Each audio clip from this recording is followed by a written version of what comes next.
High বন্ধুরা, তো তোমরা সবাই কেমন আছো? তো চলো আজ আমি তোমাদের সাথে পোলাও বানানোর রেসিপিটা শেয়ার করব। তো প্রথমে একটা বাটিতে কিছু কাজু আর কিছু কিশমিশ নিয়ে নেবে তোমরা পরিমাণ মতো।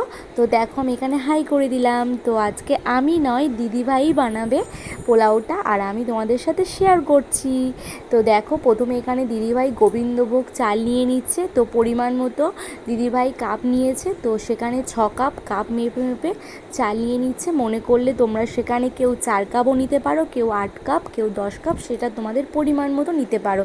তারপর সেটাকে ভালো পরিষ্কার জলের মধ্যে একটু ধুয়ে নিয়ে দুটো প্লেটের মধ্যে এইভাবে রাখলাম। তো তারপর দেখো আমি এখানে আদা রসুন এগুলো সব পেস্ট করে দিচ্ছিলাম দিদিভাইয়ের হাতে হাতে। তো তারপর দিদিভাই এখানে ঘি, একটু হলুদ গুঁড়ো, নুনের গুঁড়ো দিয়ে ভালো করে সেটাকে করে দিল। তারপর এখানে কড়াইয়ের মধ্যে কাজু কিশমিশ সব কিছু ঘিয়ের মধ্যে ভালো করে ভাজলাম। তো তারপর তেজপাতা লবঙ্গ টবঙ্গ দিয়ে ভালো করে করার পর যে চালটা ছিল সেটাকে আবার দিয়ে দেওয়া হলো। দিয়ে ভালো করে কড়াইয়ের মধ্যে নেড়ে তার মধ্যে, যেহেতু আমরা ওখানে 6 কাপ দিয়েছিলাম চালটা, তাহলে তার ডবল দিতে হবে, 12 কাপ সেখানে জল দিতে হবে। জল দেওয়ার পর যে আগে ভাজা করা ছিল যেগুলো কাজু কিশমিশ, সেগুলোকে দিয়ে দিতে হবে।